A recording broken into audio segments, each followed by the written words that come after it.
क्या, कब, कहाँ और कैसे। चलिए शुरू करते हैं। अध्याय एक। कैसे पता लगाएं। यह जानने के लिए कि कल क्या हुआ था, तुम रेडियो सुन सकते हो। मतलब कल जो हुआ था उसे हम रेडियो सुन करके पता लगा सकते हैं, टेलीविज़न देख सकते हैं, या फिर अखबार पढ़ सकते हैं, न्यूज़पेपर पढ़ सकते हैं। और ये पता लगाने के लिए कि पिछले साल क्या हुआ था, इसके लिए हम किसी ऐसे व्यक्ति से बात कर सकते हैं जिसकी स्मृति में हो, यानी जिसे वो याद हो। लेकिन बहुत पहले क्या हुआ, उसे कैसे जाना जा सकता है, एक सवाल है। अतीत के बारे में हम क्या जान सकते हैं, तो ये वही क्वेश्चन है जो सब बोलते हैं कि हम इतिहास क्यों पढ़ रहे हैं, ये बोरिंग क्वेश्चन, बोरिंग सब्जेक्ट क्यों है। तो हम इसे इसलिए पढ़ते हैं क्योंकि हम ये जान सकते हैं कि वो लोग पहले क्या खाते थे, कपड़े पहनते थे, किस तरह के घरों में रहते थे। आखेटकों यानी शिकारियों, पशुपालकों, कृषकों, शासकों, व्यापारियों, पुरोहितों, शिल्पकारों, कलाकारों, संगीतकारों या फिर वैज्ञानिकों के जीवन के बारे में जानकारियाँ हासिल कर सकते हैं।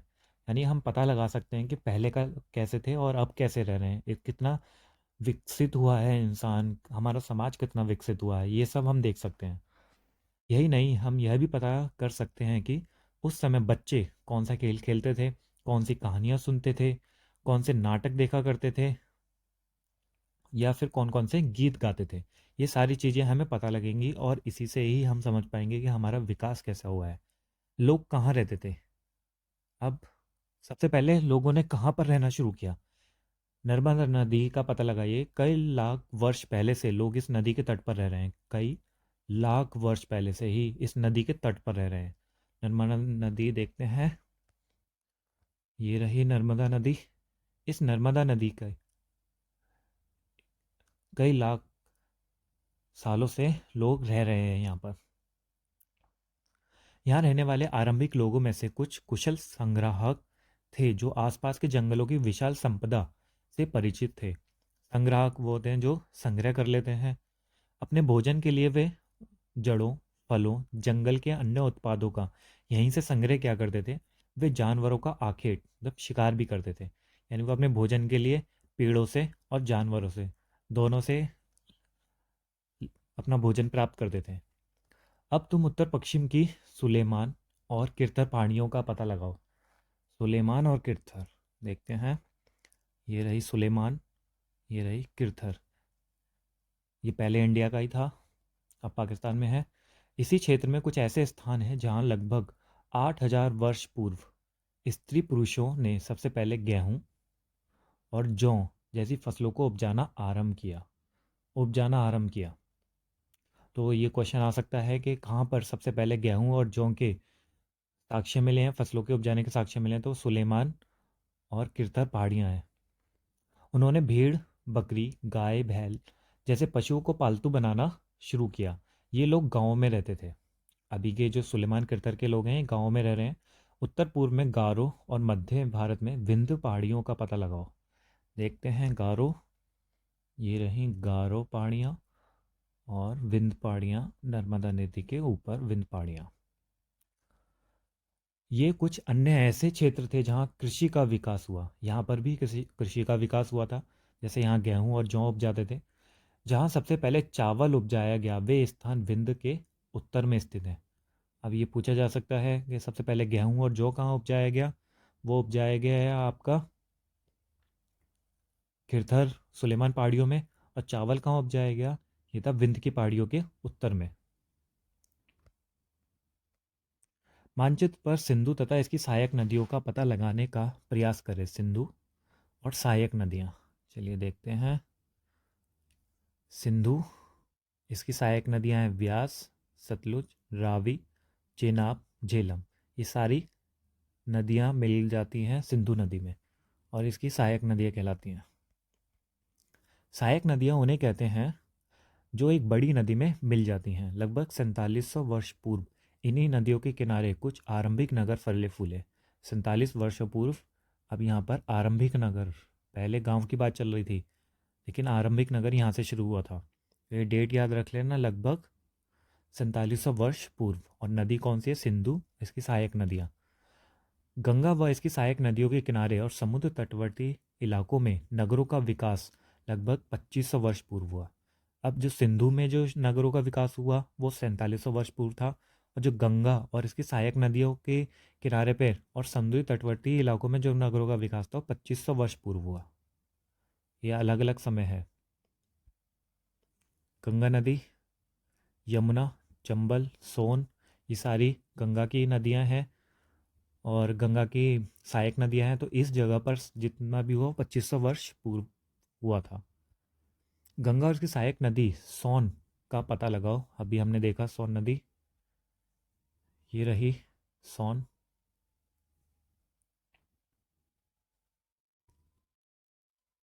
गंगा के दक्षिण में इन नदियों के आसपास का क्षेत्र प्राचीन काल में मगध, वर्तमान बिहार में, नाम से जाना जाता था। इसके पूरा जो आसपास का है वो मगध के नाम से जाना जाता था। इसके शासक बहुत शक्तिशाली थे और उन्होंने एक विशाल राज्य स्थापित किया था। देश के अन्य हिस्सों में भी ऐसे राज्यों की स्थापना की गई थी। लोगों ने सदैव उपमहाद्वीप के, उपमहाद्वीप किसे बोला जाता है, हमारे जो भारत का नेबरिंग कंट्री हैं वो सारे हमारे उपमहाद्वीप में आती हैं, एक हिस्से से दूसरे हिस्से तक यात्रा की। लोगों ने यहाँ से लेकर पूरे भारत में यात्रा की। कभी कभी हिमालय जैसे ऊंचे पर्वतों, पहाड़ियों, रेगिस्तान, नदियों तथा समुद्रों के कारण यात्रा जोखिम भरी होती थी। फिर भी ये यात्रा उनके लिए असंभव नहीं थी। वो करते थे, कहते हैं ना, करने वाले कर लेते हैं। अतः कभी लोग काम की तलाश में तो कभी प्राकृतिक आपदाओं के कारण एक स्थान से दूसरे स्थान पर जाया करते थे। ये जो कारण है काम की तलाश में और प्राकृतिक आपदा, ये दो टाइप के फैक्टर होते हैं, पुश फैक्टर, पुल फैक्टर। वो ये आज भी ऐसे ही हैं। पहले भी लोग ऐसे जाते थे काम की तलाश में, आज भी जाते हैं। और पहले भी लोग प्राकृतिक आपदाओं के कारण एक स्थान से दूसरे स्थान पर जाते थे, और ये आज भी हो रहा है। कभी कभी सेनाएं दूसरे क्षेत्र पर विजय हासिल करने के लिए जाती थीं। इसके अतिरिक्त व्यापारी कभी काफिले में तो कभी जहाज़ों में अपने साथ मूल्यवान वस्तुएं लेकर एक स्थान से दूसरे स्थान जाते रहते थे। धार्मिक गुरु लोगों को शिक्षा और सलाह देते हुए धार्मिक गुरु लोगों को शिक्षा और सलाह देते हुए एक गांव से दूसरे गांव और एक कस्बे से दूसरे कस्बे में जाया करते थे। कुछ लोग नए और रोचक स्थानों को खोजने की चाह में उत्सुकतावश भी यात्रा किया करते थे। बहुत सारे लोग दिखाए गए हैं। कुछ लोग काम की वजह से तलाश में करते हैं, कुछ प्राकृतिक आपदा से। कुछ जो सैनिक होते हैं वो उनको जीत हासिल करनी होती है, विजय हासिल करनी होती है, तब जाते हैं। कुछ व्यापारी जाते हैं सामानों के लिए, कोई धार्मिक गुरु जाते हैं शिक्षा सलाह देने के लिए, इधर से उधर घूमते हैं वो। और कुछ लोग उत्सुकतावश जाते हैं रोमांच करने के लिए, दूसरी जगहों को देखने के लिए, जैसे ये आज भी करते हैं। इन सभी यात्राओं से लोगों का एक दूसरे के विचारों को जानने का अवसर मिला। अब ये यात्रा करने का एक सबसे जो इसका असर पड़ा लोगों पर वो हुआ कि लोग विचारों को जानने लगे कि दूसरे लोग क्या सोचते हैं, उनका धर्म क्या है, वो किस तरह से रहते हैं, उनकी संस्कृति कैसी है, ये सब जानने का अवसर मिला। आज लोग यात्राएं क्यों करते हैं, यह आ गया, आज भी क्यों लोग यात्राएं करते हैं।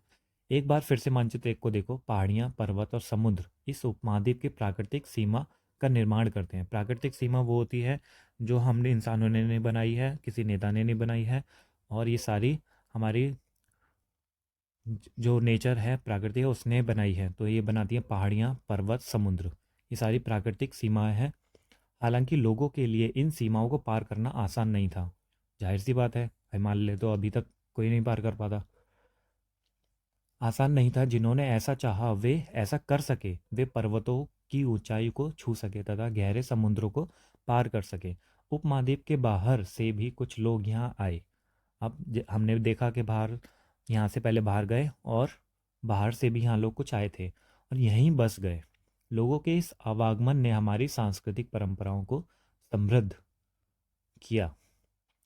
यानी अब ये जो लोग आ रहे थे वो भी तो हमारे विचारों से प्रभावित हो रहे थे, और ये हमारे से इतने प्रभावित हुए कि ये यहीं बस गए।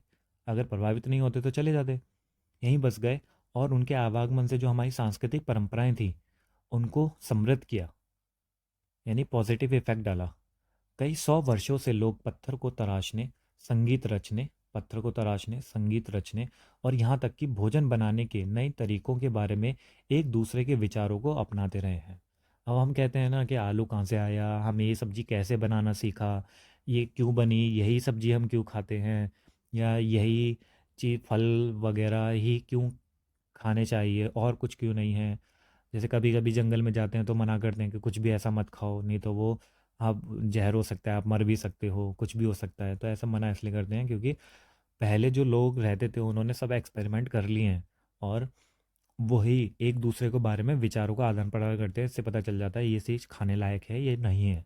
तो ऐसे ही पत्थर को तराशने का, कि लोग कैसे पत्थर को तराशते हैं, मूर्तियाँ बनाते हैं। संगीत रचने, हर जगह अपना संगीत होता है। हमारे इंडिया में भी बहुत सारे अलग अलग कल्चर हैं, वहाँ पर भी संगीत अलग अलग तरह का होता है, भोजन भी अलग अलग तरह का है। ये सारी विविधताएं हमारे इंडिया में भी देखने को मिलती हैं। देश के नाम। अपने देश के लिए हम प्राय इंडिया तथा भारत जैसे नामों का प्रयोग करते हैं। इंडिया शब्द इंडस से निकलता है।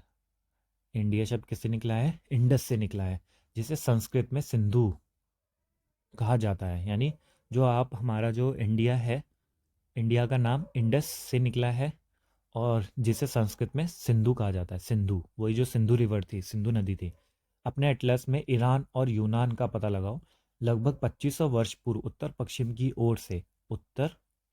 की ओर से आने वाले ईरानियों और यूनानियों ने सिंधु को हिंदोस अथवा इंदोस, और इस नदी के पूर्व में स्थित भूमि प्रदेश को इंडिया कहा। अब यानी जो ईरानी और यूनानी थे, इन्होंने ही प्रोनाउंसिएशन में गड़बड़ी करी और सिंधु को क्या बोला? हिंदोस या फिर इंदोस। इसको बोलने से, और जो लोग बाग इस नदी के पूर्व में रहते थे, उस भूमि प्रदेश को बोला गया इंडिया। यानी इंदोस इंडिया, ऐसे बन गया ये। भरत नाम का प्रयोग उत्तर पश्चिम में रहने वाले लोगों के एक समूह के लिए किया जाता था। भरत, कुछ कहते हैं कि हमारा जो इंडिया का नाम भरत के नाम पर पड़ा, कुछ कहते हैं इससे पड़ा। तो लेकिन ये दोनों ही सही हैं। भरत नाम का जो प्रयोग होता था वो उत्तर पश्चिम में रहने वाले लोगों के एक समूह के लिए किया जाता था। ये समूह था, कोई एक बंदा नहीं था। और कहते हैं कि वो महाभारत में भरत नाम था, उससे भी हुआ। उत्तर पश्चिम में रहने वाले लोगों के एक समूह से के लिए किया जाता था। इस समूह का उल्लेख संस्कृत की आरंभिक लगभग 3500 वर्ष पुरानी कृति ऋग्वेद में भी मिलता है। बाद में इसका प्रयोग देश के लिए होने लगा। बाद में जहाँ पर एक समूह था पहले, और समूह के बाद इनका यूज़ होने लगा एक देश के लिए। अतीत के बारे में कैसे जानें? अतीत की जानकारी हम कई तरह से प्राप्त कर सकते हैं। इनमें से एक तरीका अतीत में लिखी गई पुस्तकों को ढूंढना और पढ़ना है। सबसे अच्छा तरीका, पहले जो अतीत में जो पुस्तकें लिखी गई हैं उनको ढूंढो और उनको पढ़ो। और ये इतना आसान भी नहीं होता है इसे पढ़ना। ये पुस्तकें हाथ से लिखी होने के कारण पांडुलिपि कही जाती हैं। इनको जब हाथ से लिखते हैं तो इन्हीं को बोला जाता है पांडुलिपि। अंग्रेजी में पांडुलिपि के लिए प्रयुक्त होने वाला मैन्यूस्क्रिप्ट शब्द लैटिन शब्द मैन्यू, जिसका अर्थ है हाथ, से निकला है। ये मैन्यूस्क्रिप्ट होता है, मैन्यूस्क्रिप्ट का मतलब होता है हाथ, मेन्यू, मैन्यूस्क्रिप्ट का नहीं, मेन्यू का। ये पांडुलिपियां प्राय ताड़पत्रों अथवा हिमालय क्षेत्र में उगने वाले भुर्ज नामक पेड़ की छाल से विशेष तरीके से तैयार भोजपत्र पर लिखी मिलती हैं। अभी आपको ध्यान रखना है कि पांडुलिपियां कहाँ पर थी? ताड़पत्रों, और जो ताड़पत्र वही होते हैं जो एक पेड़ है भुर्ज, उसकी पेड़ की छाल होती है, उससे तैयार किया जाता था ये भोजपत्र, उस पर लिखे जाते थे। ये आप देख सकते हैं यहाँ पर, ये पेड़ की छाल है। ताड़पत्रों से बनी पांडुलिपियों का एक पृष्ठ। यह पांडुलिपि लगभग 1000 वर्ष पहले लिखी गई थी। 1000 वर्ष, और अभी तक सही है ये। किताब बनाने के लिए ताड़ के पत्तों को काटकर उनका अलग अलग हिस्सों को एक साथ बांध दिया जाता था। भुर्ज पेड़ की छाल से बनी ऐसी ही एक पांडुलिपि को तुम यहाँ देख सकते हो। ये भुर्ज पेड़ की छाल से बनी है। इतने वर्षों में इनमें से कई पांडुलिपियों को कीड़ों ने खा लिया। भाई, कीड़ों के लिए तो होता ही है ये खाना, दीमक अभी भी खा जाते हैं। कुछ नष्ट कर दी गई। नष्ट किसने कर दी? वो आगे हम देखेंगे, आक्रमण वगैरह होते थे उसमें ये जल जाती थी। फिर भी ऐसी कई पांडुलिपियां आज भी उपलब्ध हैं। प्राय ये पांडुलिपियां मंदिरों, विहारों में प्राप्त होती हैं। मंदिर और विहार। इन पुस्तकों में धार्मिक मान्यताओं व व्यवहारों, राजाओं के जीवन, धार्मिक मान्यताओं, व्यवहारों, राजाओं के जीवन, औषधियों, विज्ञान आदि सभी प्रकार के विषयों की चर्चा मिलती है। इनके अतिरिक्त हमारे यहाँ महाकाव्य, कविताएं, नाटक भी हैं। इनमें से कई संस्कृत में लिखे हुए मिलते हैं, संस्कृत में, जबकि अन्य प्राकृत और तमिल में है। प्राकृत भाषा का प्रयोग आम लोग करते थे। यहाँ ध्यान देना, प्राकृत भाषा जो होती है वो आम लोगों की भाषा थी, और संस्कृत जो भाषा थी वो पढ़े लिखों की, पंडितों की भाषा थी। हम अभिलेखों को भी अध्ययन कर सकते हैं, अभिलेखों का भी अध्ययन कर सकते हैं। अभिलेख क्या होते हैं? ऐसे लेख पत्थर अथवा धातु जैसे अपेक्षाकृत कठोर सतहों पर उत्कीर्ण किए मिलते हैं। जो पत्थर या फिर धातु पर लिखे जाते हैं उन्हें अभिलेख कहते हैं। कभी कभी शासक अथवा अन्य लोग अपने आदेशों को इस तरह उत्कीर्ण करवाते थे ताकि लोग उन्हें देख सकें। शासक या कोई अन्य लोग, दोनों हो सकते हैं। अगर बोले जाए कि केवल शासक करवाते थे तो ये गलत होगा। कुछ भी, कोई भी करवा सकता था अपने आदेशों को देने के लिए, ताकि लोग उन्हें देख सकें, पढ़ सकें और उनका पालन कर सकें। पहले ज़माने में ऐसा हमारे जैसा आजकल होता है वैसा नहीं था, तो लोगों को पता कैसे चलेगा?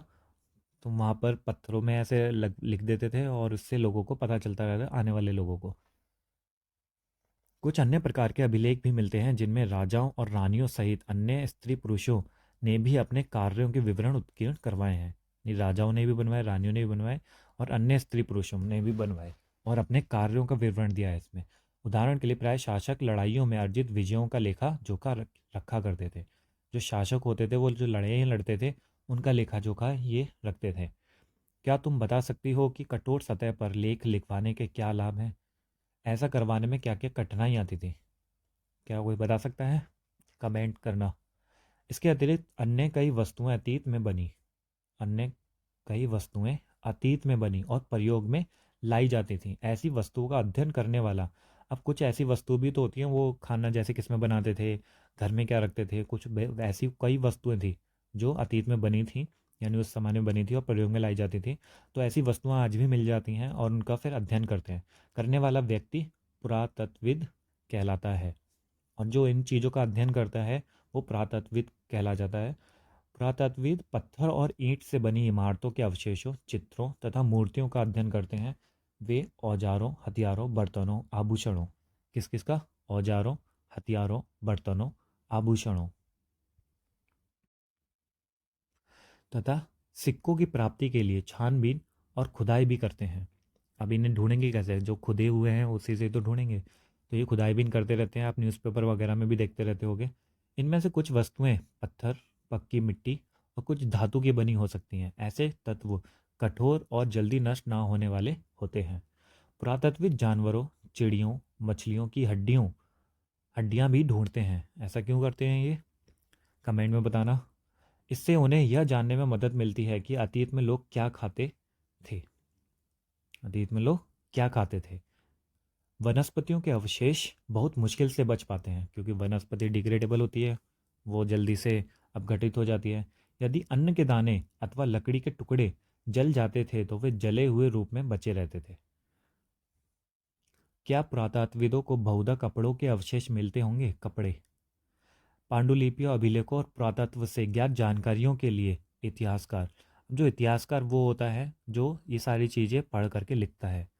इतिहास का सब्जेक्ट भी होता है और इसके लिए बीए होती है और एमए होती है, अब पीएचडी भी होती है, और फिर डॉक्टर बन जाते हैं, प्रोफेसर बन जाते हैं वो।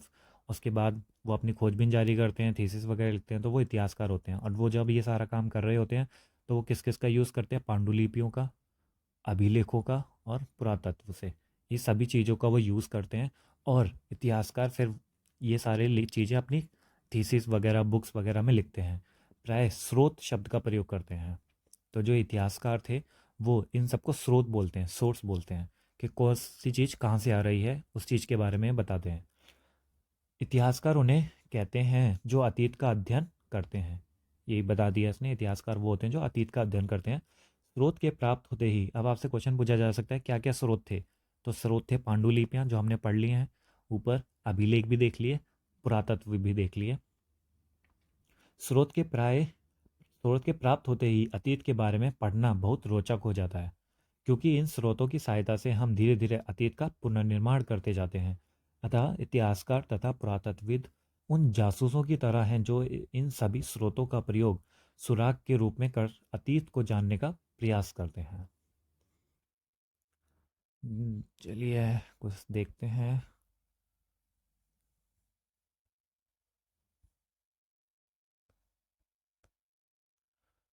ये लगभग 2250 वर्ष पुराना यह अभिलेख वर्तमान अफगानिस्तान के कंधार से प्राप्त हुआ है। ये ध्यान रखना, कंधार कहाँ पर है?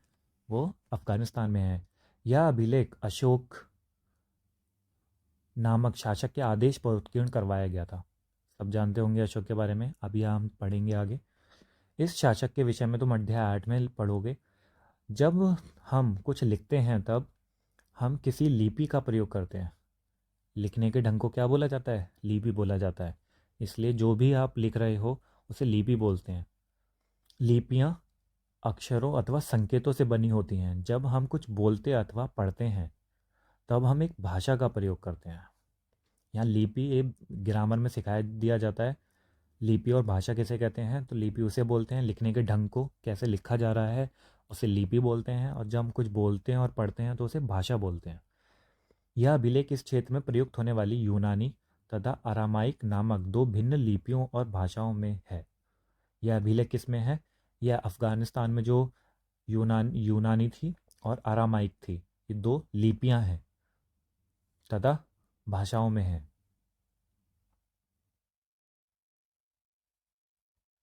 ये रहा, क्या अजीब है ये।